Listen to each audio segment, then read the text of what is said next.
ওই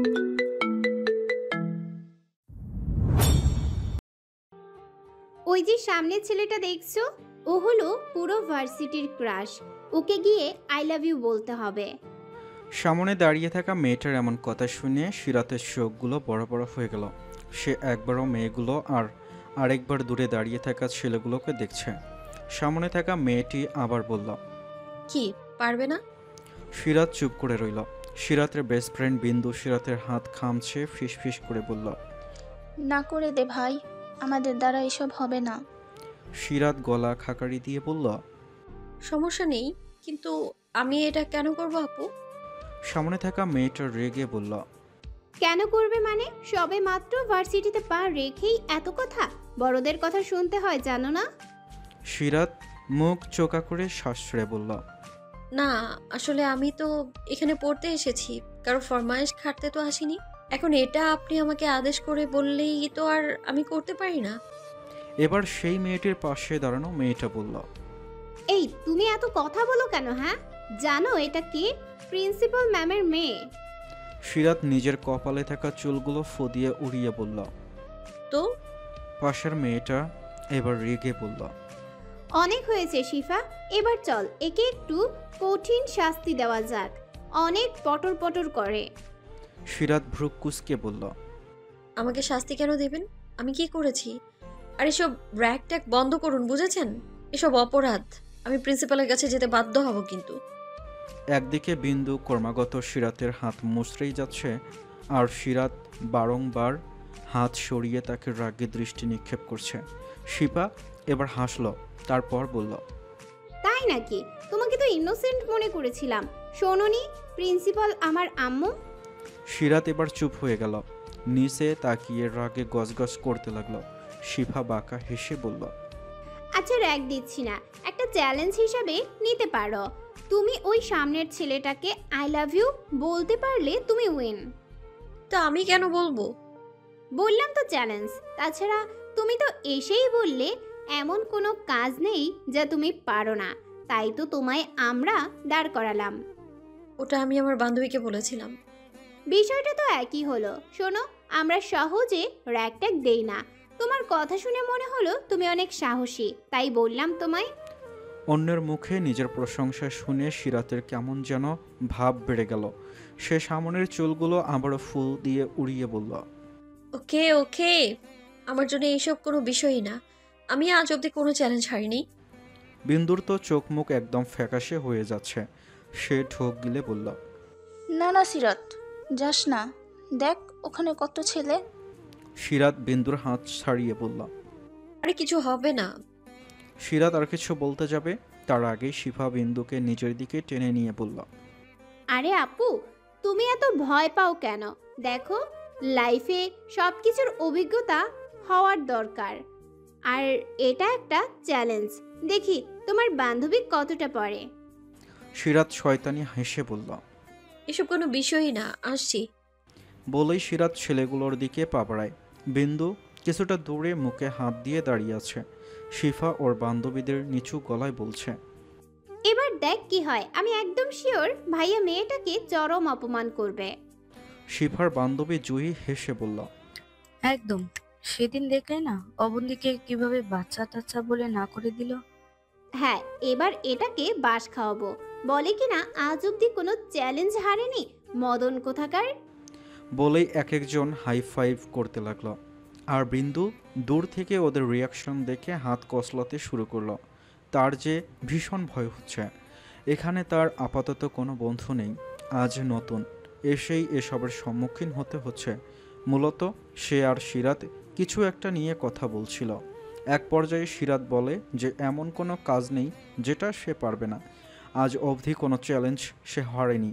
কথাটা সত্যি হলেও এভাবে এই আপুটা তাদের আটকাবে, এসব তারা বুঝতে পারেনি। আর সিরাতও যেদি ধরনের মেয়ে, সে চ্যালেঞ্জ নিলে সেটা করে দেখায়, না পারলেও চ্যালেঞ্জ সে নেবেই। সিরাত আস্তে আস্তে এগিয়ে যাচ্ছে। সামনে থাকা ছেলেটা বন্ধুর সাথে তাল মিলিয়ে হাসাহাসি করছে। সিরাত ছেলেটার সামনে গিয়ে দাঁড়ালো। ছেলেটা অবশ্য তাকে খেয়াল করেনি, সে তো বন্ধুদের সাথে হাসছে। সিরাত এবার একটু ভালো করে ছেলেটার দিকে তাকায়। হাসিটার দিকে তাকিয়ে মনে মনে ভাবে, চ্যালেঞ্জ জিততে গিয়ে আমার এত বছরের ইগো ভেঙে ক্রাশ খেয়ে গেলাম। সিরাত ঢোক গিলল। এতক্ষণে ছেলেটা সিরাতের দিকে তাকায়, তার ঠোঁটের হাসিখানা মিলিয়ে যায়। সিরাতের দিকে ফিরে হালকা হেসে বলে, জি। সিরাত হা হয়ে গেল। ছেলেটার হাসিটা মারাত্মক, কি সুন্দর গালে টোল পড়ে। ছেলেটার পাশে থাকা একজন বন্ধু বলল, প্রলয়, এই মেয়ে মনে হয় তোকে দেখে ফিদা। কথাটা আসতে বললেও সিরাতের কান অবধি গেল। হুঁশ এলো তার, বুঝলো সে তো চ্যালেঞ্জ পূরণ করতে এসে বেহায়া হয়ে যাচ্ছে। একজন মেয়ের এভাবে একজন ছেলের দিকে তাকিয়ে থাকাটা মানায় না, এটা বেমানান। সিরাত হালকা কেশে নিচের দিকে তাকায়, তবুও বারবার চোখ সেদিকেই যাচ্ছে। প্রলয় এবার ভ্রু কুঁচকালো। তার সাথে এই মেয়েটা এমন বিহেভিয়ার কেন করছে বিষয়টা সে ধরতে পারছে না। বন্ধুর বলা কথায় সে উত্তর দিল, মারুফ, মেয়েরা আমার কাছে এসে প্রপোজ করে ঠিকই, কিন্তু এভাবে তো তাকিয়ে থাকে না। আর এই মেয়েটা তো আমাদের ক্লাসের বলে মনে হচ্ছে না। মারুফ আবার ফিসফিস করে বলল, আরে হয়তো ফার্স্ট ইয়ারের। ভাই, তোর না লাগলে আমার উপর ছেড়ে দে। বলেই মারুফ এগুতে নিল। প্রলয় হাত দিয়ে আটকে দিয়ে দাঁতে দাঁত চেপে বলল, মেয়েটা আমায় কিছু বলেছে? বলেনি তো, তাহলে কেন যাচ্ছিস? প্রলয়ের কথা শেষ হতেই সিরাত প্রলয়ের সামনে এসে দাঁড়ায়। দূরে দাঁড়ানো শিফা আর ওর বান্ধবীদের হাসিটা মিলিয়ে গেল। দেখেই মনে হলো তারা অবাক হয়েছে। সিরাত প্রলয়ের চোখে চোখ রেখে বলল, আই লাভ ইউ। প্রলয়ের চোখ বড় বড় হয়ে গেল। সে যে ভীষণ বিস্মিত হয়েছে তা তার চোখে মুখে স্পষ্ট। সিরাত বিষয়টা বুঝল, সে মুচকি হাসল। প্রলয়ের বুকটা কেমন যেন কেঁপে উঠল। এমন করে কেউ কখনো তাকে প্রপোজ করেনি। সিরাত এবার লাজুক হাসার চেষ্টা করে বলল, আসি। বলেই সিরাত সেখান থেকে চলে গেল। প্রলয় সিরাতের যাওয়ার পানে নির্বাক তাকিয়ে রয়। সিরাতের সেই চোখ, ঠোঁটের হাসিটা প্রলয়কে বারবার ঢোক গিলাচ্ছে। মারুফ প্রলয়ের কাঁধে হাত রেখে বলল, দোস্ত, ঠিক আছিস? প্রলয়ের হুঁশ এলো। মারুফের দিকে তাকিয়ে স্বাভাবিক হওয়ার চেষ্টা করে বলল, হ্যাঁ ঠিক আছে, আমার আবার কি হবে? দেখলি, মেয়েটা তোকে প্রপোজ করলো, বলেছিলাম আমি। হুম। বলেই প্রলয় মাথা চুলকায়। মারু এবার চোখ টিপে বলে, তোর ভালো না লাগলে আমার সুযোগ করে দে। মেয়েটা কি জিনিস রে ভাই।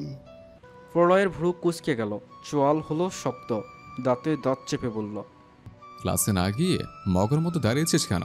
এক্ষুনি চল। বলেই তারা এখান থেকে প্রস্থান করল। সিরাত এক লাফে শিফার সামনে দাঁড়িয়ে বলল, আপু, চ্যালেঞ্জ জিতে গেলাম। শিফা ভ্রু কুঁচকে বলল, তুমি তো আই লাভ ইউ বললেই না। সিরাত শরীর দুলাতে লুলাতে বলল, ওকে, আই লাভ ইউ। শিফা বলল, এই নো চালাকি, ওকে? আমাদের সাথে স্মার্টগিরি দেখাতে আসবে না। সিরাত মেয়েটার দিকে একটু ঝুঁকে গম্ভীর কণ্ঠে বলল। Same to you. মেয়েটা রেগে গেল। কিছু বলার আগেই শিফা বলল, সিথি থাম। সিথি আর কিছু বলল না। শিফা আবার বলল, তুমি তো প্রলয় ভাইকে প্রপোজ করনি। করেছি। সিথি আবার ভ্রু কুঁচকে বলল, কই, আমরা তো শুনিনি। সিরাত থুতনিতে আঙ্গুল ঠেকিয়ে চিন্তা করার ভান করে বলল। সবাইকে শোনানোর কথা ছিল বুঝি? শিফা চুপ হয়ে গেল। সিরাত আবার বলল, কি জানি, আপনারা তো বলেননি যে আপনাদের শোনাতে হবে। আমি শুনেছি, সে শুনেছে, তার পাশেরগুলোও শুনেছে। আমি বিশ্বাস করতে পারছি না। তাহলে জিজ্ঞেস করে নিন, আমি জিতে গেছি, এটাই আসল কথা। শেষের কথাটা একটু জোরেই বলল। আশেপাশের সবাই শুনল। সিরাত বিন্দুর হাত ধরে ক্লাসে যেতে যেতে বলল, বাই বাই আপুরা। বলেই সে চলে গেল।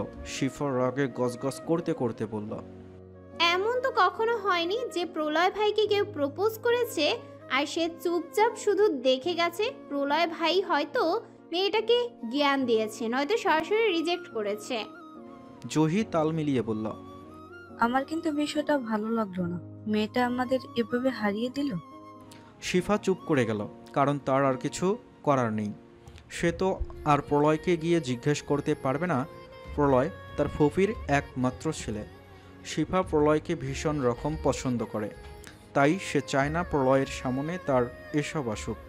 প্রলয়ের সামনে সে এসব প্রেম ভালোবাসার কথা বলে নিজের মান খারাপ করতে চায় না।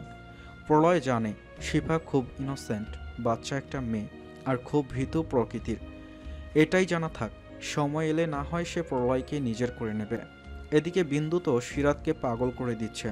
বেচারি সিরাত ক্লাসে বসে শান্তি পাচ্ছে না। আপাতত তারা ক্লাসের বাইরে দাঁড়িয়ে আছে। বিন্দু তাকে ক্রমাগত প্রশ্ন করেই চলেছে। দোস্ত, বল না কি হলো এরপর? ছেলেটা কি রেগে গেল? সিরাত বিরক্ত হয়ে বলল। রেগে গেলে তো দেখতেই পেতি। বিন্দু ভেংসি কেটে বলল। ঢং। তারপর কিছুক্ষণ চুপ থেকে আবার বলল। বাট ছেলেটা অনেক কিউট ইয়ার। সিরাত বিন্দুর দিকে তাকিয়ে মুচকি হেসে বলল। তা ঠিক, বুঝিস না পুরো ভার্সিটির ক্রাশ, তবে ছেলেটা আমায় কিছু বললো না কেন? মনে হয় ওরও তোকে ভালো লেগেছে। সিরাত ভেবে পেল না, দীর্ঘশ্বাস ছুড়ে বলল। ভালো লাগলেও কিছুই করার নেই। কেন? সিরাত কিছুক্ষণ চুপ করে থেকে অস্ফুট স্বরে বলল। ভাইয়া। সিরাতের কথা শুনে বিন্দু অবাক হয়ে বলল। কই ভাইয়া? সিরাত আঙ্গুল দিয়ে সামনে দেখিয়ে দিল। সিরাতের বড় ভাই সায়ান মুচকি হেসে সিরাতের দিকেই এগিয়ে আসছে। সিরাত সোজা হয়ে দাঁড়ালো। সায়ান সিরাতের সামনে এসে মুচকি হেসে বলল। কি হলো, বাইরে কেন? সিরাত সায়ানকে একপাশ থেকে জড়িয়ে ধরে বলল। এমনি ভাইয়া, তুমি এখানে কেন? সায়ান মুচকি হেসে সিরাতের মাথায় হাত বুলিয়ে বলল। বাবা নাকি কিছু কাগজ ভুলে ফেলে এসেছিল, তাই দিতে এসেছিলাম। ভাবলাম রাজকুমারীর সাথেও দেখা করে যাই। সিরাত গাল ভর্তি করে হাসল। সায়ান গাল টেনে বলল। এই হাসিটা যেন সব সময় মুখে থাকে। সিরাত মাথা নাড়ায়। সায়ান সিরাতকে উদ্দেশ্য করে বলল। কিছু খেয়েছিস? না ভাইয়া, এই তো যাচ্ছিলাম। চল, আমি নিয়ে যাচ্ছি। চলো বিন্দু। বলেই সায়ান ওদের নিয়ে ক্যান্টিনে চলে গেল। সবাই কম বেশি খাওয়া আড্ডা করছে সেখানে। সায়ান সিরাতের জন্য খাবার আনতে চলে গেল। সিরাত আর বিন্দু বসে বসে কথা বলছে। এমন সময় বিন্দু দেখতে পেল তাদের টেবিল থেকে কিছুটা দূরেই প্রলয়েরা বসে আছে। তারাও হাসি তামাশা করছে। বিন্দু হাতের ইশারায় দেখিয়ে বলল। সিরাত দেখ, প্রলয় ভাইয়া। সিরাত একবার তাকায় সেদিকে, পরক্ষণেই ঢোক গিলে আস্তে করেই বলল। বোন প্লিজ চুপ কর, ভাইয়া এসব জানলে কি হবে ভাবতে পারছিস? বিন্দুও ভয়ে চুপ হয়ে গেল।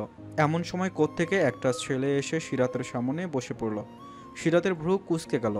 ছেলেটা কেমন করে হেসে বলল। হ্যালো। আপনি হুট করে এসে বসে পড়লেন যে? একা একা বসে আছো তো? সুন্দরী মেয়ের পাশে কোনো ছেলে নেই, তাই ভাবলাম এসে বসি। এক্সকিউজ মি, আমি বলেছি আপনাকে এখানে বসতে? আপনাকে তো আমি চিনিই না ভাইয়া। নতুন নাকি কলেজে? বিন্দু এবার মুখ খুলল। হ্যাঁ তো তো কি হয়েছে? সিনিয়র বলে কি আমাদের সাথে এমন বিহেভিয়ার করবেন নাকি? ছেলেটা বিন্দুকে পাত্তা না দিয়ে সিরাতকে উদ্দেশ্য করে বলল। তুমি বললে আমি তোমার সাথে বসতেই পারি। তাছাড়া এত সুন্দর একটা মেয়েকে কি না করা যায়? চাইলে ডেটেও যেতে পারি। ইউনো, আমার সাথে ডেটে যাওয়ার জন্য কত মেয়ে পাগল। বলেই সে সিরাতের শরীরে চোখ বুলিয়ে নিল। সিরাত ভ্রু কুঁচকে বলল। এসব কি কথা বলছেন আপনি? আর কে আপনি? চিনি না, জানি না, হুট করে এসে যা তা বলছেন। বলেই সিরাত দাঁড়িয়ে গেল। সাথে বিন্দুও উঠে দাঁড়ালো। ছেলেটা হঠাৎ সিরাতের হাত ধরে বলল। আরে লজ্জা পাচ্ছ কেন? আমি আছি না, চলো একসাথে যাই। বলেই ছেলেটা বিশ্রী একটা হাসি দিল। সিরাত হাত ছাড়াতে পারছে না কোনোমতে হাতটা ছাড়িয়ে গাল বরাবর একটা চড় বসালো। তারপর সেখান থেকে চলে যেতে নিলেই আবারও হাতটা ধরে ফেললো ছেলেটি। রাগী গলায় বলল। এত দেমাগ কেন তোমার? তুমি হয়তো জানো না, তোমার মতো মেয়েকে আমি চাইলেই বেডে নিতে পারি। সে ক্ষমতা আমার আছে। তোমাকে ভালো লেগেছে বলেই দেমাগ দেখাচ্ছ?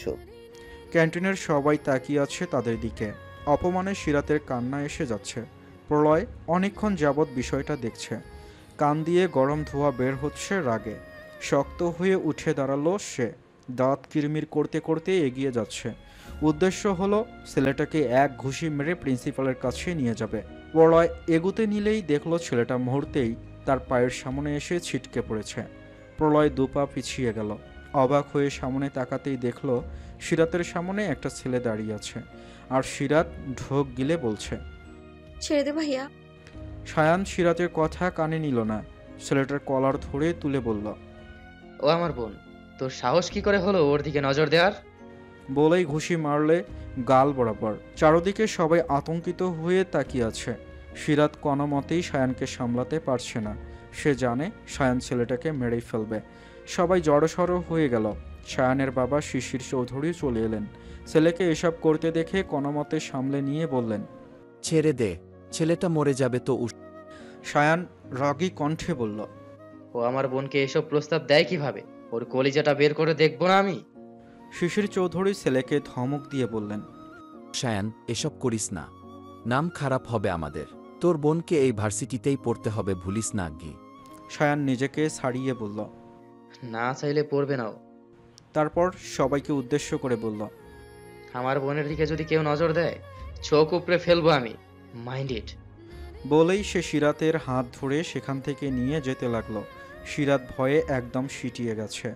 পিছনে ফিরে দেখলো শিশির আর বিন্দু সবাইকে সামাল দিচ্ছে। ছেলেটাকে তো মনে হয় হাসপাতালে নিতে হবে। সিরাতের চোখ আটকে গেল একজনের দিকে। প্রলয়ের কপাল কুঁচকে চাহনিটা। সিরাতের দিকে তাকিয়ে আছে সে। সিরাত মনে মনে ভাবছে, ভাইয়ার জন্য এখন সবাই আমার থেকে দূরে দূরে থাকবে, সবাই আমায় আলাদা ভাববে। বাসায় এসে সেই যে দরজা লাগিয়ে বসে আছে সিরাত এখনও খোলেনি। সে ভাবতেই পারেনি যে তার ভার্সিটির প্রথম দিনটা এমন হবে। কি থেকে কি হয়ে গেল। আচমকা তার ফোনটা বেজে উঠল। সিরাতের হুঁশ এলো। ফোনটা হাতে নিয়ে দেখল বিন্দুর নামটা ভেসে আছে। ফোনটা রিসিভ করে ঠান্ডা গলায় বলল, হ্যাঁ বল। বিন্দু আতঙ্কিত গলায় বলল, ইয়ার, ওই ছেলেটা কত পাওয়ারফুল তুই জানিস? সায়ান ভাইয়ের নামে তো পুলিশের কাছে যাচ্ছে। সিরাতের চোখ বড় বড় হয়ে গেল। মুখে হাত দিয়ে বলল, কি কি বলছিস সেসব তুই? সত্যি? হ্যাঁ, ছেলেটা অনেক পাওয়ারফুল, বাবা মায়ের বিগড়ে যাওয়া ছেলে, তাই তো তোকে ওসব বলেছিল। এখন পুলিশের কাছে যাচ্ছে। সিরাত কাঁপা কাঁপা গলায় বলল, আচ্ছা আমি তোকে পরে কল করছি। বলেই সে দৌড়ে দরজা খুলতে চলে গেল। এক্ষুনি সায়ানের কাছে গিয়ে সে সবটা বলবে। দরজা খুলতেই খাবার হাতে সায়ানকে দেখতে পেল। সে মুচকি হেসে বলল, নক করার আগেই বুঝে গেলি ভাইয়া এসেছে? সিরাত ভয়ার্ত চেহারা নিয়ে তাকিয়ে আছে। সায়ান বিষয়টা আন্দাজ করতে পেরে বলে, কি হয়েছে তোর? কিছু নিয়ে কি ভয় পেয়েছিস? বলতে বলতে এসে সিরাতকে এক হাতে জড়িয়ে রুমে নিয়ে যায়। বিছানায় বসিয়ে বলে, দেখ তোর জন্য খাবার এনেছি। তুই নাকি মামকে বলেছিস তুই খাবি না, আমার হাতে তো খাবি। বলেই সে ভাত মেখে মুখের সামনে ধরে। সিরাত মুখটা ঘুরিয়ে নিল। তার মাথায় এলো এখন হাজারো চিন্তা। সায়ানের ভ্রু কুঁচকে যায়, কারণ এমনটা কখনো হয়নি যে সে খাবার ধরেছে অথচ সিরাত খায়নি। সায়ান ভাতটা প্লেটে রেখে বলল, কি হয়েছে বলবি? সিরাত কাঁপা কাঁপা গলায় বলল, ভাইয়া ওই ছেলেটা তোমার নামে মামলা করতে যাচ্ছে।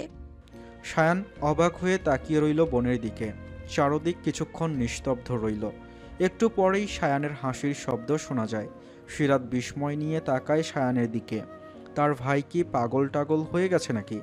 সায়ান সিরাতের মাথায় টোকা মেরে বলে, পাগলি বোন আমার, তোর ভাইয়া নিজেই পুলিশ, তার নামে মামলা করতে যাচ্ছে, আর তুই এসব নিয়ে চিন্তা করছিস?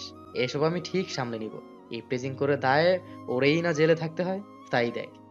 সিরাত মাথায় হাত বুলাতে বুলাতে বোকা বোকা গলায় বলল, আসলেই তো, আমি তো ভুলে গিয়েছিলাম যে আমার ভাই পুলিশ।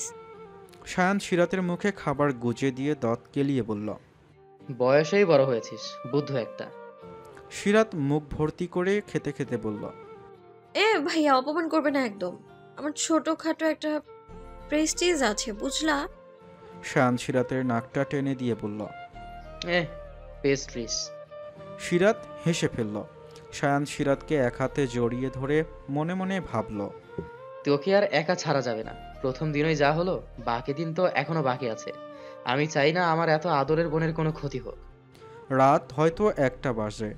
এক হাতে বই আর অন্য হাতে কফির মগ নিয়ে বারান্দায় এসে দাঁড়ায় সিরাত। সারা বাড়ি নিস্তব্ধ, সবাই যে ঘুমে বিভোর। কিন্তু বই পাগলি সিরাতের চোখে ঘুম নেই।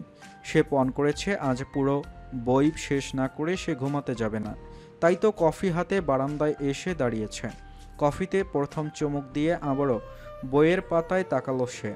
ভীষণ ইন্টারেস্টিং একটা বিষয় পড়ছে সে। হঠাৎ নিচ থেকে কিছু অদ্ভুত শব্দ শুনতে পেল সে। মনোযোগ নষ্ট হলো তার। বই থেকে মুখ তুলে নিচে তাকালো। তাদের বাড়ির গেটের ভেতর তো কেউ নেই। চারদিকে কয়েকজন গার্ড রয়েছে যারা নিস্তব্ধে পাহারা দিচ্ছেন। সিরাত মনের ভুল ভেবে পড়ায় মনোযোগ দিল। আচমকা একটা শব্দে তার বারান্দায় থাকা ছোট ছোট লাইটের একটা ভেঙে গেল। সিরাত ভয় পেয়ে যায়। বুকে হাত দিয়ে জোরে জোরে শ্বাস নিয়ে কাঁপা কাঁপা গলায় বলল, কে কে? নিচে থাকা গার্ডগুলো দৌড়াদৌড়ি শুরু করে দিয়েছে। নিচ থেকে একজন বলছে, ম্যাডাম আপনি ঠিক আছেন? সিরাত জোরেই বলল। দেখুন তো ঢিলটা কে ছুড়লো। সবাই খুঁজতে আরম্ভ করলো, কিন্তু কাউকে পেল না। সিরাত আস্তে আস্তে এগিয়ে গেল ভাঙ্গা কাঁচগুলোর দিকে। পাথরটাকে জড়িয়ে আছে একটা কাগজ। চিরকুট হতে পারে। সিরাত বিস্ময় নিয়ে কাগজটা খুলতেই দরজায় টোকা পেল। অন্তরাত্মা কেঁপে উঠল যেন। সিরাত কিভাবে চিরকুটটা লুকিয়ে ফেলে। তাড়াতাড়ি করে গিয়ে দরজাটা খুলতেই সায়ান, শিশির চৌধুরী আর সিরাতের মা রাত চৌধুরী রুমে ঢুকে পড়ে। সায়ান ব্যস্ত গলায় বলে, তুই ঠিক আছিস তো? কিছু হয়নি তো? বলতে বলতে সে আবার বারান্দার দিকে চলে যায়। রাত চৌধুরী মেয়ের কপালে চেক করতে করতে বললেন, গার্ডরা বলল ঢিল ছুঁড়ে মেরেছে কেউ, দেখি তো লেগেছে কিনা কোথাও। না না লাগেনি, ঠিক আছে। শিশির চৌধুরী মেয়ের মাথায় হাত বুলিয়ে বললেন, এত রাতে বারান্দায় যাওয়ারই বা কি দরকার আম্মু, রুমেই থাকতে। তুমি তো জানোই আমার যে রাত জেগে বই পড়ার অভ্যেস। রাত চৌধুরী এবার মুখ খুলেন, রাগী গলায় বললেন, তোমরাই তো মেয়েকে মাথায় তুলেছ। রাত কয়টা বাজে? সে এখনো বই পড়ছে আর রাত জাগছে। বিপদ আপদ তো বলে কয়ে আসে না। সিরাত উল্টো ঠোঁট উল্টায়। শিশির চৌধুরী মেয়ের মুখের দিকে তাকিয়ে মাথায় আবারও হাত দিয়ে বললেন, একদম বকবে না রাত, বই পড়া কি খারাপ নাকি? পড়ছে তো পড়ুক। সায়ান এবার তাল মিলিয়ে বলল, হ্যাঁ, দোষ তো ওই ব্যক্তির যে ঢিল ছুঁড়েছে। এত বড় সাহস আমার বাড়িতে ঢিল মারে। সিরাত এখনও চুপ করে আছে।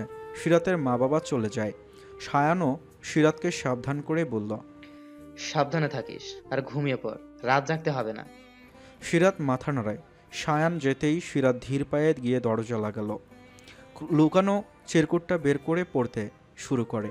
গুটি গুটি অক্ষরে লেখা, জানি ঢিলটা ছোড়বার পর ভয় পাবা, তার জন্য সরি। এত রাত অবধি জাগা উচিত না, আর জাগলেও বারান্দায় আসাটা উচিত না। কেউ নজর দিলে পরে কি হবে, যাও ঘুমাও। সিরাতের চোখ মুখ কুঁচকে যায়। এটা থ্রেট ছিল নাকি ধমক ছিল? সিরাত দৌড়ে বারান্দায় চলে যায়। পড়ে থাকা কাজগুলো নেই, সায়ান হয়তো ফেলে দিয়েছে। সিরাত গলা উঁচিয়ে দেখার চেষ্টা করলো। হ্যাঁ, পেয়েছে। গেটের বাহিরে একটা আবছা ছায়া দেখা যাচ্ছে। কেউ দাঁড়িয়ে আছে সেখানে। সিরাতের মুখে বিস্ময় হানা দিল যেন। মুহূর্তে ছায়াটা আস্তে আস্তে মিলিয়ে যায়। হেঁটে হেঁটে ওর বাসা থেকে দূরে চলে যাচ্ছে। সিরাত অস্ফুট স্বরে বিড়বিড় করে, অদ্ভুত, নিজের নজর কিছু না আর অন্যকে দোষ দিচ্ছে। আমি যা ইচ্ছে করব, তোর বাপের কি? আবার বলে কিনা ঢিল ছুড়বার পর যে ভয় পাবো এটাও জেনে জেনেও ছুড়লো। এদিকে আমার আত্মা মহাশয় এক্ষুনি বের হয়ে যেত। ভাইয়াকে বললে না একদম ধরে জেলে ঢুকাতো, অসভ্য কোথাকার। বলেই সিরাত মুখ ভেংসি কেটে রুমে চলে যায়। কিন্তু বিছানায় শুয়ে এপাশ ওপাশ করছে ও। কিছুতেই শান্তি পাচ্ছে না। কে হতে পারে যে ওকে ঢিল ছুঁড়ে এসব বলল? আজ ক্লাসে ঢুকে চুপচাপ বসে আছে সিরাত। সিরাতের এই চুপ থাকার কারণটা বিন্দু কিছুতেই বের করতে পারছে না।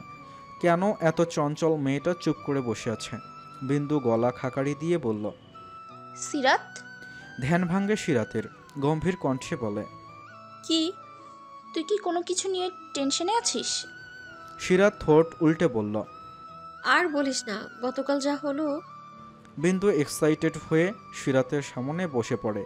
তারপর বলে, কি হয়েছে বল না। সিরাত সবটা খুলে বলল। বিন্দু থুতনিতে আঙ্গুল ঠেকিয়ে ভাবার চেষ্টা করে বলল, জানলে কি তোরে কইতাম? সিরাতের কথা শুনে বিন্দু জোরপূর্বক হেসে বলল, ও হ্যাঁ, তাই তো।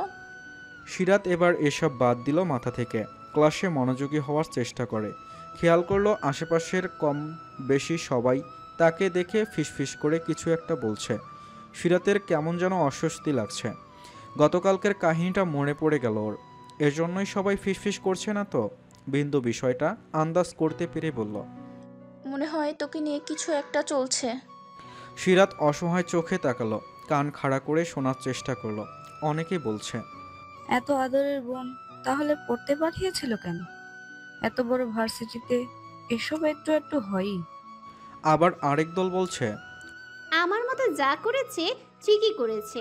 মেয়েদের হাত ধরা কি ধরনের স্বভাব, আরও কয়েকটা দেয়ার দরকার ছিল। ইস, এমন একটা ভাই আমার যদি থাকতো। সিরাত সব কথাই শুনল। দীর্ঘশ্বাস ছেড়ে বিন্দুকে উদ্দেশ্য করে বলল, বড় কোনো কাহিনী না হলেই হয়। বিন্দু মাথা নাড়ায়। সিরাত ক্লাসে মনোযোগ দেয়। সে আর এসব নিয়ে ভাবতে চায় না। তার মতে তার ভাই ভুল কিছু করেনি। সায়ান কখনো সিরাতের খারাপ চাইতেই পারে না। ভার্সিটির মাঠে বিন্দুর হাত ধরে হাঁটছে সিরাত আর নানান কথা ভাবছে। হঠাৎ প্রলয় কোত্থেকে এসে ওর সামনে দাঁড়ালো। সিরাত একটু ভয় পায়। পরক্ষণেই নিজেকে সামলে বলে, এইসব কি? হ্যাঁ। প্রলয় নিজের শার্টের কলার ঠিক করতে করতে বলল, ভীষণ গরম তাই না? সিরাত একবার বিন্দুর দিকে তাকালো। বিন্দু তো মুগ্ধ হয়ে তার ক্রাশকে দেখছে। সিরাত গম্ভীর কণ্ঠে বলল, গরম? আপনার গরম লাগছে? তো আমি কি করব? আমাকে বলার কি আছে শুনি? প্রলয় সিরাতের দিকে ঝুঁকে বলল, তোমাকে তো বলবো, তুমি না আমার গার্লফ্রেন্ড। সিরাতের চোখগুলো যেন কঠোর থেকে বের হয়ে আসবে। গলগল চোখে তাকিয়ে বলল, মানে কি সব বলছেন? প্রলয় সিরাতের দিকে তাকিয়ে ঠোঁট উল্টে মুখ ফুলিয়ে বলল, এটা কিন্তু ঠিক না। তুমি না আমায় প্রপোজ করলে আর এক্ষুনি বলে যাচ্ছ? সিরাতের এতক্ষণে সবটা মাথায় এলো। কিছু বলতে যাবে তার আগেই প্রলয়ের বন্ধুরা প্রলয়ের পাশে এসে দাঁড়ায়। বিন্দুর হুঁশ এলো। সে আবার সিরাতের হাত আঁকড়ে ধরে। সিরাত বিন্দুর দিকে বাঘের মতো তাকালো। এর মানে এই যে তখন তো চোখ বড় করে দেখছিলি, এখন আমার কাছে কেন? যা কোলে উঠে বসে থাক। বিন্দু ভেজা বেড়ালের মতো হয়ে যায়। প্রলয় এবার বন্ধুদের উদ্দেশ্য করে বলে, তো বল তোরা, সিনিয়রদের সাথে বেয়াদবির কি শাস্তি হয়? সিরাত ঢোক গিলল। প্রলয়ের বন্ধু মারুফ বলল, এক কাজ কর, ওকে একটু স্টাইলিশ ভাবে প্রপোজ করতে বল। প্রলয় হাতে হাত ঘষতে ঘষতে বলল, ওকে ওকে। বলেই সে সিরাতের দিকে এগোলো। সিরাত আঙ্গুল তুলে বলল, এতে বেয়াদবির কি হলো? সিনিয়রদের প্রপোজাল দেওয়াটা কেমন হতো? দেখুন, ওটা ডেয়ার ছিল। হ্যাঁ, ধরা পড়লে কত কথাই বলে মানুষ। বলেই প্রলয় কানে আঙ্গুল দিয়ে ঝাড়ল। হঠাৎ পাশ থেকে একটা ভীতু টাইপের মেয়ে বলল, প্রলয় ওর বড় ভাই। কেমনে তা তো জানিসই, পুরো কলেজে আলোচনা হচ্ছে, ছেড়ে দে না। প্রলয়ের চোয়াল শক্ত হয়। ঠান্ডা গলায় বলে, যা ইচ্ছে হোক, প্রলয় এসবের ধার ধারে না। সিরাত মুখ তুলে অবাক হয়ে তাকালো। যেখানে তার ভাইয়ের ভয়ে আজ একটা ছেলে তার আশেপাশে আসেনি, সেখানে প্রলয় তার সাথে এমন করছে। সিরাতের ভাইয়ের কথা উঠায় সে একটু সাহস পেল। ঢোক গিলে বলল, দেখুন, আমি কিন্তু ভাইয়াকে বলে। কথাটা আর শেষ করতে পারল না সিরাত। তার আগেই প্রলয় হু হা করে হাসতে হাসতে বলল, তোমার ভাইয়া জানে যে তুমি সিনিয়র ভাইদের প্রপোজাল দাও? সিরাত চুপ হয়ে গেল। প্রলয় আবারও বলল, অপরাধ যেহেতু করেছো, তোমাকে একটু শাস্তি তো পেতে হবে। সিরাত মুখ ফুটিয়ে বলল, মোটেও না, আমি শুধু একজন আপুর ঢের পালন করেছি। প্রলয় আর সিরাত কথা বলছে। এদিকে দূর থেকে দাঁড়িয়ে শিফা আর ওর বান্ধবী জুহি এটা দেখছে। শিফা ভ্রু কুঁচকে বলল, ভাইয়া তো কখনো র্যাগ করে না, আজ করছে কেন? আমিও তো বুঝতে পারছি না, প্রলয় ভাইয়া এত মজা নিচ্ছে কেন? স্ট্রেঞ্জ। প্রলয় সিরাতের দিকে আবারও ঝুঁকে বাঁকা হেসে বলল, পিচ্ছি মেয়ে, আপু প্রপোজাল দেয়। সিরাত নাক ফুলিয়ে বলল, মোটেই পিচ্ছি না, আমার বয়স আছে। ওকে।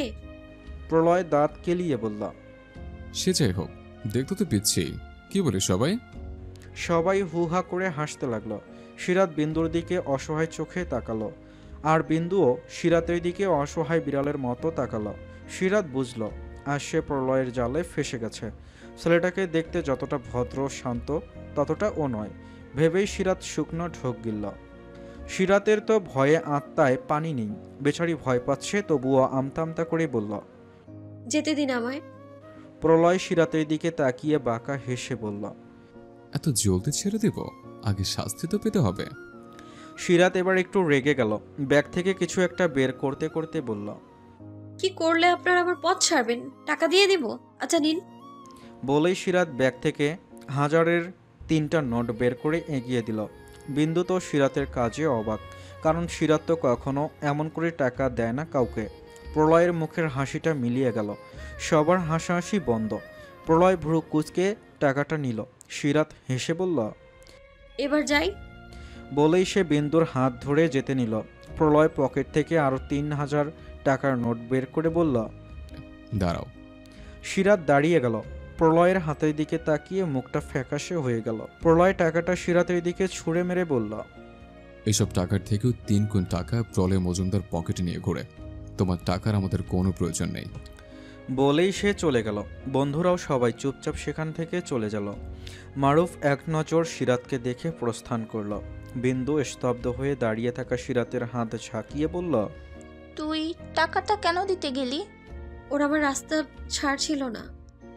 আরে ওরা শুধু মজা করেছিল, তুই আসলেই বোকা সিরাত। সিরাত টাকাগুলো উঠিয়ে নিল। ভার্সিটির বাইরে গিয়ে কিছু গরিব মানুষকে দান করে দেয়, কারণ সে জানে প্রলয় আর আসবে না এই টাকা নিতে। সে নিজেও নিবে না। খারাপ লোকের হাতে পড়ার চেয়ে নিজেই দান করে দিক। অবশ্য তারও দোষ রয়েছে। কি দরকার ছিল এভাবে টাকা দেওয়ার?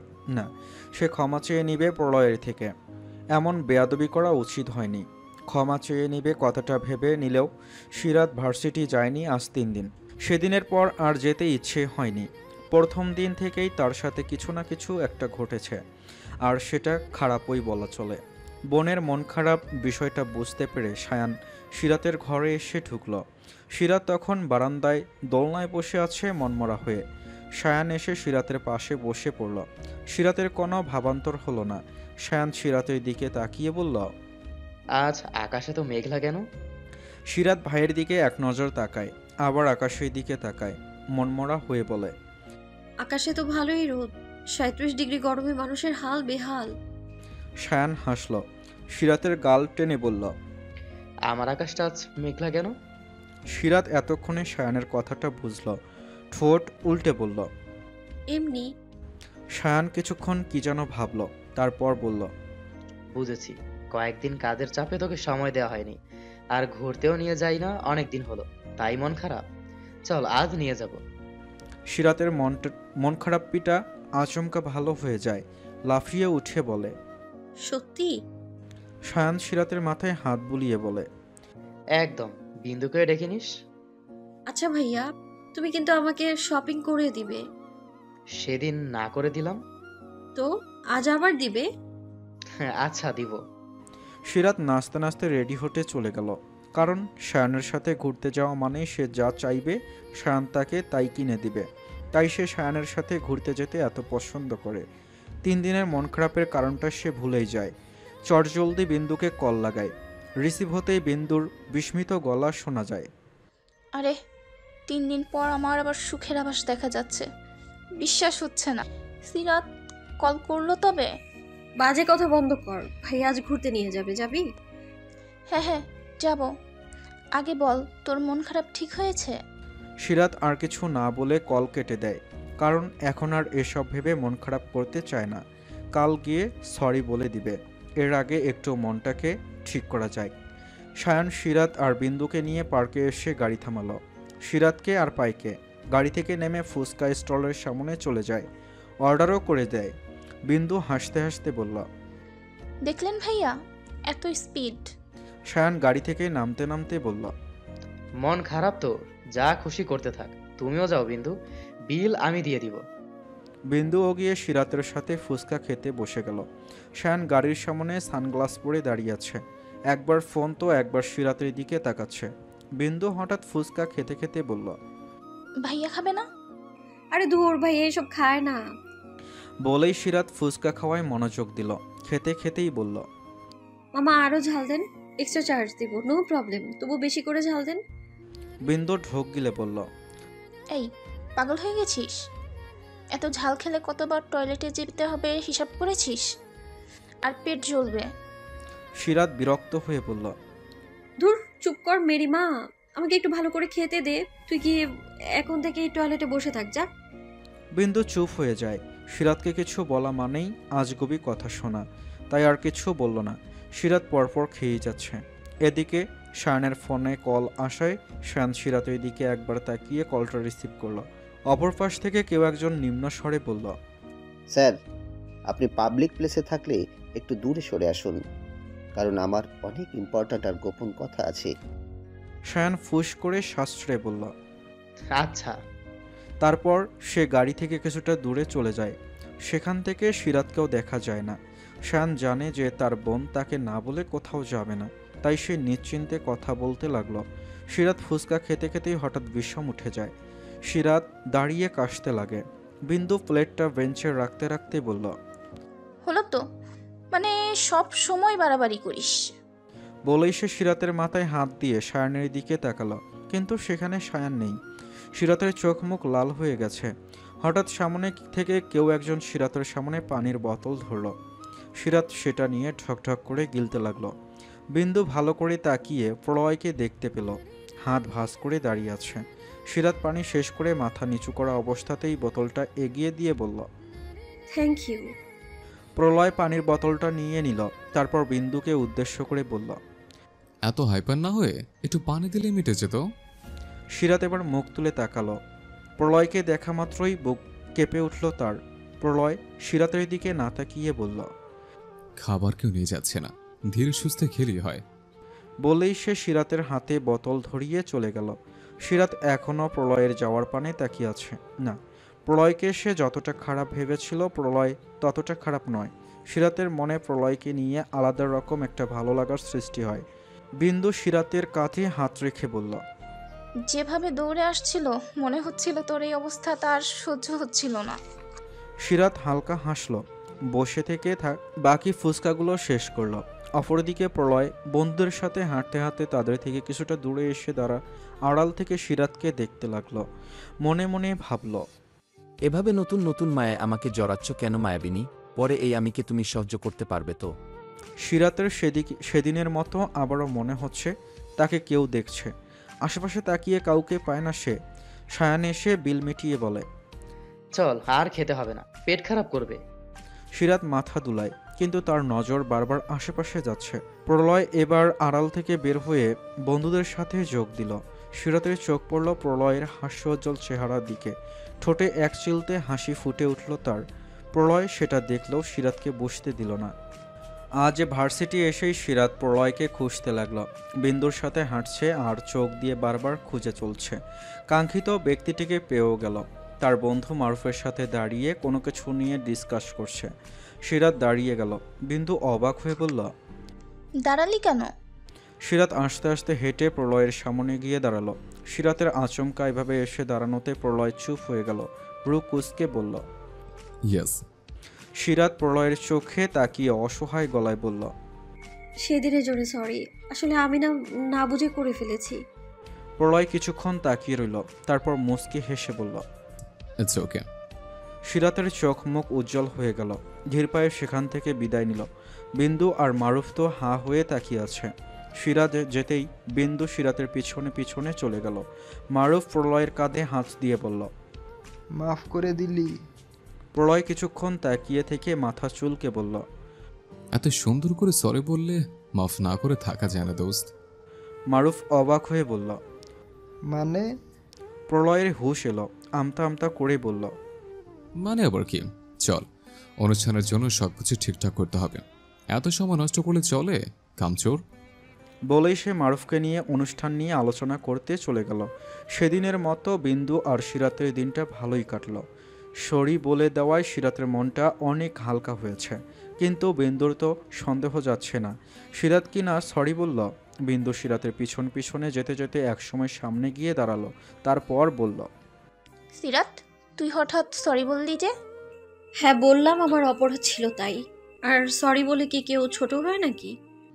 ও আচ্ছা, আর সেদিন আমি বলেছিলাম বলে আমার মুখের ওপর কল কেটে দিয়েছিলি, দোষটা তোরই ছিল। বলেই বিন্দু জিভে কামড় দিল। আল্লাহ জানে সিরাত এখন তাকে কত ঝাড়বে, কিন্তু বিন্দুর ধারণা পাল্টে দিয়ে সিরাত ঠোঁট উল্টে বলল, হ্যাঁ রে, দোষটা আমারই ছিল। এভাবে টাকা ছুঁড়ে মারলে যে কেউ অপমানিত বোধ করবে। বলেই সে চলে গেল। কিন্তু বিন্দু আর বিষয়টা নিয়ে মাথা ঘামালো না, সিরাতের পিছনে পিছনে চলতে লাগলো। আজ ভার্সিটিতে অনুষ্ঠান থাকায় সিরাত শাড়ি পরবে বলে ঠিক করেছে। তাছাড়া সবাই শাড়ি পরে যাবে, সে কি বসে থাকবে নাকি? সেও বিন্দুর সাথে শাড়ি পরার জন্য তোড়জোড় শুরু করে দিল। বিন্দু প্রথমে নানা করলেও সিরাতের রাগের সামনে হার মানল। দুজন মিলে লাল রঙের শাড়ি পরল। সায়ান্ত বোনকে সিঁড়ি থেকে নামতে দেখে চেয়ে চেয়ে দেখতে লাগলো। সিরাত মিষ্টি হেসে সায়ানকে জড়িয়ে ধরে বলল। ভাইয়া আমায় কেমন লাগছে? সায়ান মুখ টিপে হেসে বলল। একদম পেতনির মতো। সিরাতের মুখ ফুলে গেল। সায়ানকে ছড়ে দিয়ে বলল। ভালো হয়েছে। সায়ান হেসে ফেলল। সিরাতের নাক টেনে বলল। মিষ্টি রাজকুমারীর মতো লাগছে আমার বোনকে। সিরাতের মুখে হাসি ফুটল। বিন্দুও হাসে। রাত চৌধুরী টেবিলে খাবার সাজাতে সাজাতে বললেন। আপনাদের আহ্লাদ শেষ হলে দুই ভাই বোন খেতে আসেন। সায়ান মায়ের দিকে তাকিয়ে উত্তর দিল। আসছি মাম, চলো বনু। বলেই সে সিরাতকে নিয়ে টেবিলে বসিয়ে দিল। বিন্দুকেও বসতে বললেন রাত চৌধুরী। সায়ান নিজে হাতে পাউরুটি তুলে ধরল সিরাতের সামনে। সিরাত খাবারটা মুখে নিয়ে খেতে লাগলো। রাত চৌধুরী কোমরে হাত দিয়ে বললেন। সায়ান, তোর না ডিউটি আছে? আমার উপর চিল্লানে দিলি? এখন সময় নষ্ট হচ্ছে না? সায়ান মায়ের দিকে তাকিয়ে মুচকে হেসে বলল। ওফ মাম, আমার রাজকুমারীর জন্য সব সময় আমি তৈরি। সিরাত তো মহাখুশি। মায়ের দিকে তাকিয়ে উত্তর দিল। উফ আম্মু, ভাইয়া একটু খাইয়ে দিক না। রাত চৌধুরী আর চোখে তাকিয়ে বললেন। তুই রাখ, আমি খাইয়ে দিচ্ছি। সিরাত এবার পানি খেতে খেতে বলল। না আম্মু, আর খাবো না। আমাদের কলেজে গিয়ে খেতে হবে তো, ফুচকা, আইসক্রিম। বলেই সে বিন্দুকে তাড়া দিল। রাত চৌধুরী চোখ রাঙিয়ে বললেন। পুরোটা শেষ করো, নিজেও খাবে না আর বিন্দুটাকেও খেতে দিচ্ছ না। বিন্দু সিরাতের দিকে তাকিয়ে ঢোক গিলে জোরপূর্বক হেসে বলল। না না না আন্টি, আমার আর লাগবে না, হয়ে গেছে। সায়ান বোনের দিকে টিস্যু এগিয়ে দিয়ে বলল। একটু বস, আমি খেয়ে তারপর গাড়ি বের করছি। সিরাত নাকচ করে বলল। না ভাইয়া, আজ রিক্সা দিয়ে যাব। রাত চৌধুরী টেবিলে বসতে বসতে বললেন। বাড়ি গাড়ি থাকতে রিক্সা দিয়ে যাওয়ার কি দরকার? তার উপর শাড়ি পরে দুই বান্ধবী, কোনো দরকার নাই। সায়ানও তাল মিলালো। হ্যাঁ একদম, আমি নিয়ে যাব। সিরাত অসহায় গলায় বলল। ভাই প্লিজ, একদিন একটু রিক্সা দিয়ে যাই। সায়ান হাজারবার না করলেও থামাতে পারল না। সিরাত কেঁদে দিবে দিবে এমন অবস্থায় সায়ান হ্যাঁ বলে দিল। সিরাতও নাচতে নাচতে বিন্দুর হাত ধরে বের হয়ে এলো। বিন্দু হাঁপাতে হাঁপাতে বলল। কি হয়েছে বলতো? এত রিক্সায় যাওয়ার জন্য পাগল হলি কেন তুই? আরে তুই জানিস কিছু? রিক্সায় ঘোরার কি যে মজা, তাও আবার শাড়ি পরে। বলতে বলতে সে গার্ডকে বলে দিল একটা রিক্সা দাঁড় করিয়ে দিতে। বিন্দুকে কোনোমতে উঠিয়ে ভার্সিটির পথে রওনা হলো। বিপত্তি হলো মাঝ রাস্তায়। জ্যামে আটকা পড়ল দুইজনই। এখনও কতটা পথ বাকি। অনেকেই গাড়ি থেকে নেমে যাচ্ছে। সিরাত আর না পেরে নেমে গেল। বিন্দু আশ্চর্য হয়ে বলল। এই তুই পাগল হলি? এভাবে মাঝপথে নেমে গেলি কেন? সিরাত জ্ঞানী জ্ঞানী ভাব নিয়ে বলল। আরে এতক্ষণ বসে থাকার চেয়ে হেঁটে যাওয়া উত্তম। বিন্দু আর কি করবে? এমন পাগল বন্ধু থাকলে আর কি করার থাকতে পারে। অজ্ঞতা সিরাতের সাথে হাঁটতে লাগলো। সিরাত বারবার শাড়ির সাথে বেঁধে পড়লেও নিজেকে সামলে নিচ্ছে। ভার্সিটির কিছুটা কাছে আসতেই কয়েকটা ছেলেকে সামনে দেখতে পেল সিরাত। চিনতে দেরি হলো না, এটা সেদিনকার ছেলেটা যাকে সায়ান মেরেছিল। সিরাতকে দেখে তার 4-5 জন মিলে ঘিরে ধরল। এদিকের জায়গাটা অনেক খালি। সিরাত আশেপাশে তাকাচ্ছে। বিন্দু তো বরাবরের মতোই সিরাতের হাত খামচে ধরে আছে। সিরাত ঢোক গিলে তাদের পাশ কাটিয়ে চলে যেতে নিল, কিন্তু পারল না। আটকে ধরল পথ। সিরাত কাঁপা কাঁপা গলায় বলল। যেতে দিন আমায়। ছেলেটা হাতের তালু ঘষতে ঘষতে বলল। এখন তো তোমার আর যাওয়া হবে না খুকি। তোমার ভাই আমাকে সেদিন কি পিটানোই না পিটিয়েছিল। সিরাতের বুক কেঁপে উঠল। যা ভেবেছিল ঠিক তাই হলো। বিন্দু ফিসফিস করে বলল। সিরাত, চল দৌড় দেই। সিরাতকে কথাটা বললেও তাদের দৌড়ানোর মতো শক্তি হচ্ছে না। চারদিক থেকে দলটা ঘিরে ফেলেছে। সিরাত নিজেকে সামলে প্রতিবাদী গলায় বলল। দেখুন, যেতে দিন আমায়, নয়তো আমার থেকে খারাপ কেউ হবে না বলে দিলাম। আমার ভাইয়া কিন্তু আপনাদের ছাড়বে না। সে ছেলেটা হু হু করে হেসে উঠে বলল। আমি রেজা চৌধুরী। আমাকে তোমার ভাই এতগুলো মানুষের সামনে মেরেছে। এতদিন তো আমি তোমাকে একা পাওয়ার সুযোগটাই খুঁজছিলাম খুকি। সিরাত জোরে জোরে শ্বাস নিয়ে বলল। যা হয়েছে বাদ দিন, আপনার দোষেই আপনি মার খেয়েছেন। এখন যেতে দিন আমার, পথ ছাড়ুন আমার।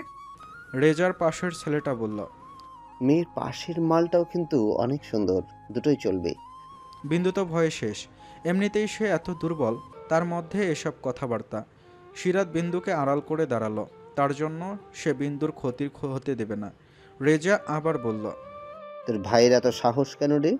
সামান্য পুলিশ হয়ে আমাকে নাকানি চুবানি খাওয়ায়। তোর জন্য এত দরদ কেন বোন, নাকি অন্য কিছু? আর কিছু বলার আগেই সিরাত গালে চড় বসিয়ে দিল। তার ভাইয়ের সম্পর্কে এসব বলায় রক্ত মাথায় উঠে গেল যেন। আঙ্গুল তুলে চোখ রাঙিয়ে বলল, আরেকবার যদি আমার ভাই সম্পর্কে কিছু বাজে কিছু বলিস না, তাহলে তোর জিভ টেনে ছিঁড়ে ফেলবো আমি। রেজা গালে হাত দিয়ে তাকিয়ে রইল।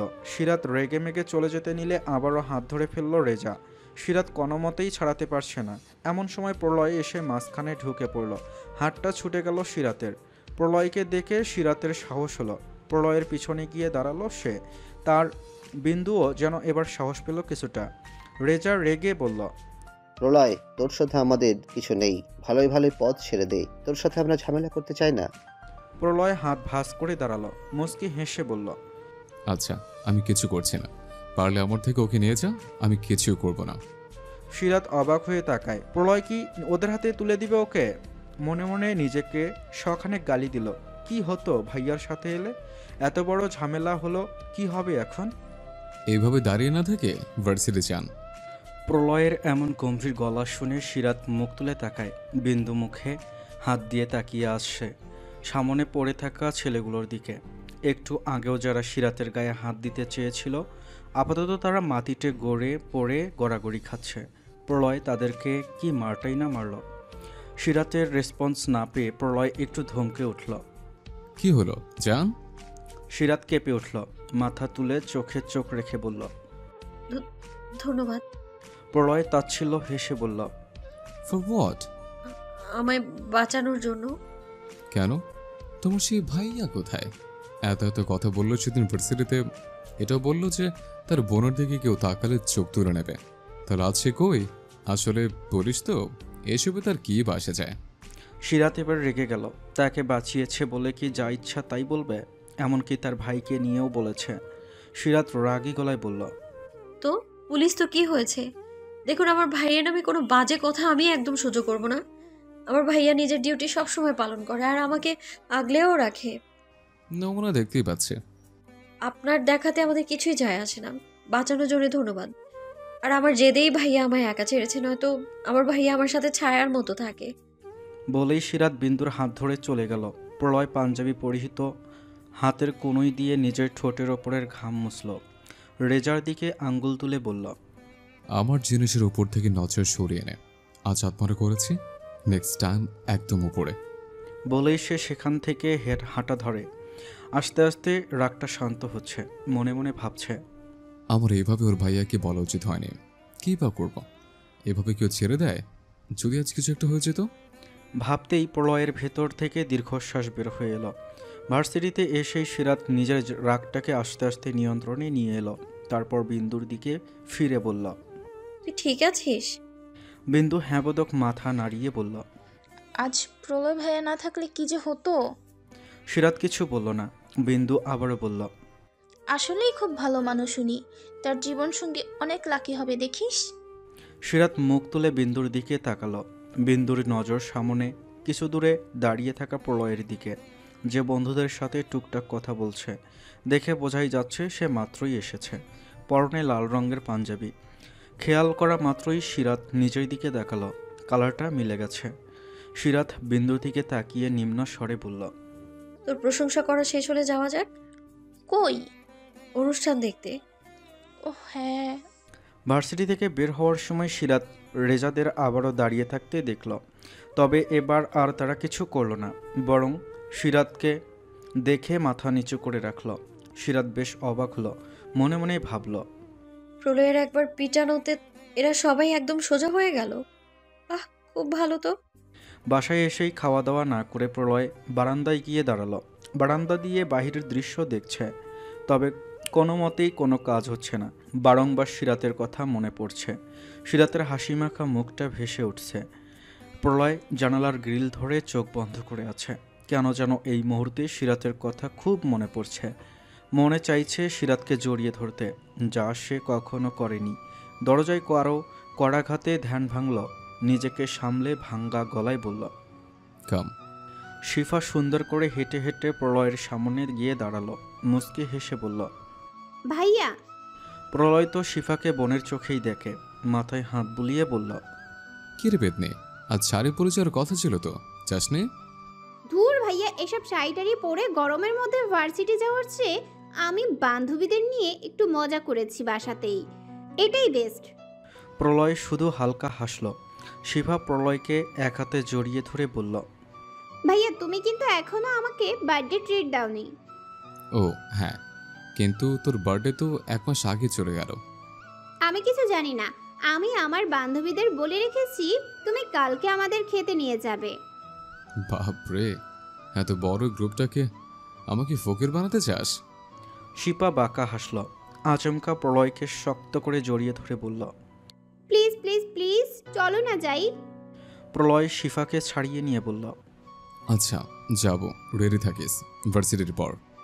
ভাইয়া আগে তো এত রেগুলার ভার্সিটি যেতে না, গেলেও এত বেশি না, আর এখন রোজ যাচ্ছ, কালকের দিনটাও কি বাদ দেওয়া যাবে না? প্রলয় চুপ করে গেল। সিরাতকে না দেখে থাকতে হবে, এটা ভেবেই তার বুকটা কেমন করে উঠল। 3 দিন আসেনি, তাতেই সে বাসার সামনে দাঁড়িয়ে লুকিয়ে লুকিয়ে দেখেছিল, আর এখন কিনা তাকে না গিয়ে থাকতে হবে। প্রলয়কে চুপ থাকতে দেখে শিফা বলল, কি হলো? প্রলয়ের হুঁশ এলো, হালকা হেসে বলল, না কিছু না, তুই রুমে যা, আমি পরে জানাচ্ছি। শিফা কিছুক্ষণ তাকিয়ে থেকে চলে গেল। সে যে সিরাতের জন্যই যেতে চাইছে এটা সে অল্প হলেও আন্দাজ করতে পেরেছে, তাও কিচ্ছু বলল না। প্রলয় অনেকক্ষণ যাবৎ রুমে পায়চারি করার পর এবার ফুপির রুমের দিকে পা বাড়ালো। কারোর সাথে শেয়ার না করতে পারলে মন হালকা হবে না, এটা ভেবেই সে ফুপির রুমের সামনে এসে দাঁড়ালো। তখন তার ফুপি পিছন ফিরে কাঁথা ভাঁজ করছিলেন। প্রলয় হালকা কেশে বলল, ফুপি, তোমার সাথে আমার অনেক গুরুত্বপূর্ণ কথা আছে।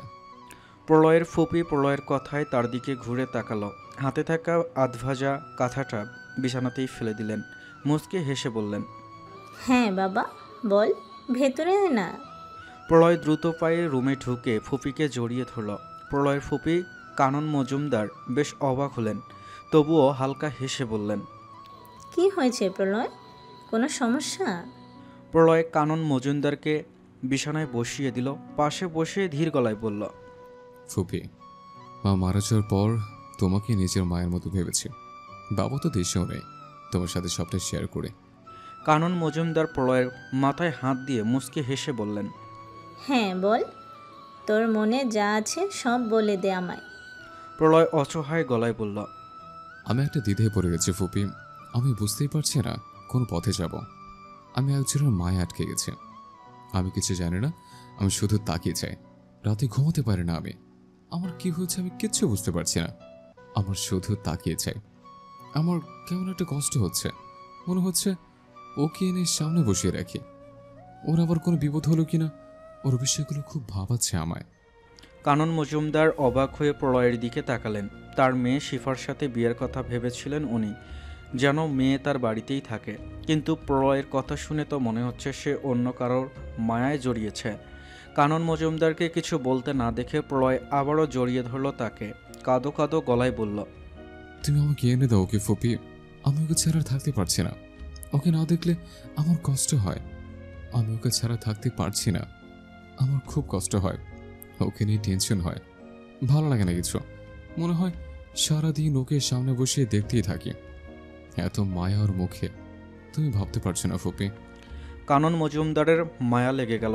মুহূর্তেই মেয়ের কথা মাথা থেকে নামিয়ে নিলেন। প্রলয়ের চুলে হাত বুলিয়ে বললেন, কে মেয়েটি, কোথায় পড়ে? প্রলয় মুচকি হাসল। বরাবরের মতোই ফুপির কোলে মাথা রেখে তার স্বপ্নের মায়াবতীর কথা বর্ণনা করতে লাগল। কানন মজুমদার মনে এখনও দোটানা, তিনি কি স্বার্থপর হয়ে নিজের মেয়ের সাথে প্রলয়ের বিয়ে দিবেন, নাকি প্রলয়ের মায়াবতীকে এনে দিবেন। অনেকক্ষণ যাবৎ দূর থেকে সিরাতকে দেখছেন কানন মজুমদার। মেয়েটা ভীষণ মিষ্টি, এত সুন্দর করে হাসতে জানে, যে কেউ দেখলেই হাসির প্রেমে পড়ে যাবে। কানন মজুমদার মনে মনে ভাবলেন, না, প্রলয়ের পছন্দ আছে বলতে হবে। কানন মজুমদার দূর থেকেই তাকে দেখল। পাশে দাঁড়িয়ে থাকা প্রলয় মাথা চুলকে বলল, ফুপি আমি তবে আসি। কানন মজুমদার মুখ চেপে হেসে প্রলয়ের কান ধরে বললেন, এত সুন্দর পরি কই থেকে পেলি? হ্যাঁ। প্রলয় আর্তনাদ করে বলল, ও ফুপি, এটা কলেজ, তুমি আমার মাছ সমান খেয়ে দিবে দেখছে। কানন মজুমদার হাসলেন। প্রলয়ের পিঠে মিছে মিছে চড় দিয়ে বললেন, বৌমা হিসেবে একেই চাই, বেস্ট অফ লাক। বলেই তিনি চলে গেলেন। প্রলয় সিরাতের দিকে তাকিয়ে হাসল আর ঠোঁট কামড়ে ভাবল, তোমাকে আমার বউ বানাবো মায়াবতী, দেখে নিও। ভাবতে ভাবতে সে ওদের সামনে চলে গেল। সিরাতের সামনে দাঁড়াতেই সিরাতের হাসি মিলিয়ে গেল। প্রলয় একটু রাগি রাগি ভাব নিয়ে বলল, ক্লাসপতি বাইরে ঘুরছে যে, হ্যাঁ যাও ক্লাসে যাও। সিরাত কেঁপে উঠল। ঢোক গিলে বিন্দুর হাত ধরে ক্লাসের দিকে চলে গেল। প্রলয় তার যাওয়ার পানে তাকিয়ে রইল যতক্ষণ না ক্লাসে ঢোকে। ক্লাস শেষ করে সিরাত বিন্দুর সাথে কথা বলতে বলতে এক পর্যায়ে ক্যান্টিনে গিয়ে বসল। বিন্দু তো হাসতে হাসতে বলছে, জানিস পরে কি হয়েছে? ওই ছেলেটা আমাকে উল্টাপাল্টা মেসেজ দিয়েছে। সিরাত মুখ ভেংসি কেটে বলল, আমি থ্রেড দেওয়ার পরেও? আরে না, এটা হলো থ্রেড দেওয়ার আগের ঘটনা। থ্রেড দেওয়ার পর তো আর কিছুই বলার সাহস পাইনি। বলেই হু হু করে হাসতে লাগলো সিরাত। আগের স্টাইলে নিজের কপালের সামনে পড়ে থাকা চুলগুলো ফু দিয়ে উড়িয়ে বলল, বলেছিলাম না সিরাত ইজ দ্য বেস্ট। বলতে বলতে সিরাতের চোখ গেল সামনে বসে থাকা প্রলয়ের দিকে। একটা শয়তানি বুদ্ধি মাথায় এলো। সেদিন তাকে ধমক দিয়ে ক্লাসে পাঠিয়েছিল সবার সামনে। সিরাত বিড়বিড় করে বলল, দাঁড়া দেখাচ্ছি মজা। বলেই সে আস্তে আস্তে উঠে দাঁড়ালো। বিন্দু তো সিরাতের দিকে তাকিয়ে আছে, কি করতে চলছে বুঝতে পারছে না। গলার আওয়াজ বাড়িয়ে জিজ্ঞেস করলো, কি রে, কই যাস? সিরাত কিছু না বলে শয়তানি হাসল। প্রলয় এদিকেই আসতেছে। সিরাতের হাতে জুসের বোতল। সিরাত দেখেও না দেখার ভান করে ঠাস করে জুসটা প্রলয়ের শার্টে ফেলে দিল। তারপর অসহায় গলায় বলল, সরি সরি ভাইয়া, আমি আসলে দেখতে পাইনি। প্রলয় বিরক্ত হলেও সিরাতের অসহায় মুখটা দেখে বলল, আচ্ছা আচ্ছা ওকে। প্রলয়ের অবস্থা দেখে সিরাত মনে মনে ভাবল, বেশ হয়েছে, আমাকে ধমকানো সিনিয়র হয়েছে বলে বারবার ধমকে শুধু ক্লাসে যাও করে। হ্যাঁ, ভেবেই সিরাত হেসে ফেলল। প্রলয়ের চোখে আটকায় বিষয়টা। মনে মনে ভাবে, ও আচ্ছা ম্যাডাম, তাহলে ইচ্ছে করে করেছেন, দেখাচ্ছে। কিন্তু ততক্ষণে সিরাত বিন্দুকে নিয়ে পগার পার মাঠের একপাশে এসে হাঁপাতে লাগলো। হাসতে হাসতে বিন্দুকে উদ্দেশ্য করে বলল, দেখলি কেমন দিলাম? দোস্ত, এটা কি ঠিক হলো? শুধু শুধু কেন যে। সিরাত বিরক্ত হলো। বিন্দুর গালে আস্তে করে চড় বসিয়ে বলল, তোমার এত দরদ কেন শুনি? আমাকে ধমকায় বেশ হয়েছে। বলেই আবারও হাসতে লাগে। বিন্দু হঠাৎ চুপ হয়ে গেল। চাপা গলায় বলল, দোস্ত অফ যা। সিরাত তবুও শুনল না। সে বেশ মজা পেয়েছে, তাই হাসি যেন থামছেই না। এই তুই চুপ কর তো, আমাকে অন্তত মন খুলে হাসতে দে। মন খুলে পড়ে হাসবেন, আগে দিকে একটু তাকান তো। পুরুষালী চেনা স্বর শুনে সিরাতের হাসি থেমে গেল। চোখ বড় বড় হয়ে গেল তার। পিছন ফিরে দেখল প্রলয় আর তার পুরো গ্যাং দাঁড়িয়ে আছে। সিরাত বারবার ঢোক গিলছে। বিন্দু ফিসফিস করে বলল, হয়ে গেল। প্রলয় হাত ভাঁজ করে বলল, তো আপনি রেডি তো? সিরাত জোরে জোরে শ্বাস নিয়ে বলল, সিনিয়র ভাইয়া হয়েছেন বলে কি মাথা কিনে নিয়েছেন নাকি? যখন তখন র্যাক দিতে চলে আসেন। সিরাতের বিরক্তি নিয়ে বলা উক্তিটিকে উপেক্ষা করে প্রলয় বলল, দোষ যখন করেছ শাস্তি তো পেতেই হবে মিস সিরাত, কি বলিস? প্রলয়ের কথা শুনে প্রলয়ের বন্ধুরা সবাই সম্মতি দিল। সিরাত ঢোক গিলল। সে বিন্দুকে উদ্দেশ্য করে বলল, দোস্ত বেশি করে ফেলেছি মেবি। আমি তো আগেই বলেছিলাম। প্রলয় সিরাত আর বিন্দুকে ফুসুর ফুসুর করতে দেখে চোখ ছোট ছোট করে বলল, নো ফুসুর ফুসুর, অনলি শাস্তি। সিরাত তুতলিয়ে বলল, কিসের শাস্তি? প্রলয় হেসে বলল, আমার শার্টে ইচ্ছে করে জুস ফেলার শাস্তি। আমি মোটেও ইচ্ছে করে ফেলিনি। সিরাতের প্রতিবাদী কণ্ঠটাকে পাত্তা না দিয়ে প্রলয় বলল, তোমার এসব ছোট করে শয়তান এখানে চলবে না, চুপচাপ শাস্তি মেনে নাও। সিরাত তবুও মানতে চায় না। বিন্দু অসহায় গলায় বলল, মেনে নে, আর দোষ তো তুই করলি, এবার শাস্তি পেতেই হবে। তুই আমার পক্ষে নাকি ওদের? অনেক কথাবার্তার পর অবশেষে সিরাত রাজি হলো শাস্তির জন্য। প্রলয় বন্ধুদের সঙ্গে হাসাহাসি করে বলল, এবার লক্ষ্মী মেয়ের মতো আমার শার্ট থেকে জুসটা মুছে দাও। সিরাতের চোখ বড় বড় করে বলল, কি? সিরাতের গলা শুনে আশেপাশের সবাই সিরাতের দিকে তাকায়। প্রলয় দাঁতে দাঁত চেপে বলে, আস্তে চিল্লাও। সিরাত রাগে ফোঁস করতে করতে প্রলয়ের শার্টে টিস্যু দিয়ে মুছতে লাগলো। বেশ কিছুক্ষণ যাওয়ার পর কেউ কিছু বলছে না, তাই সিরাত মুখ তুলে তাকায়। প্রলয় তার দিকেই তাকিয়ে চোখাচোখি হয়ে গেল দুজনের, পলক যেন সরছেই না। হঠাৎ একটা শব্দে সিরাতের ধ্যান ভাঙে। সিরাত সামনে থেকে সরে যেতেই দেখলো তার পিছনে একটা ছেলে দাঁড়িয়ে আছে।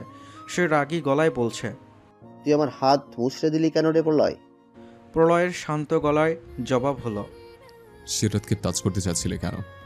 ছেলেটা বিচ্ছিরি হাসি দিয়ে বলল, এত সুন্দরী একটা মেয়েকে তুই একাই রেখে দিবি নাকি?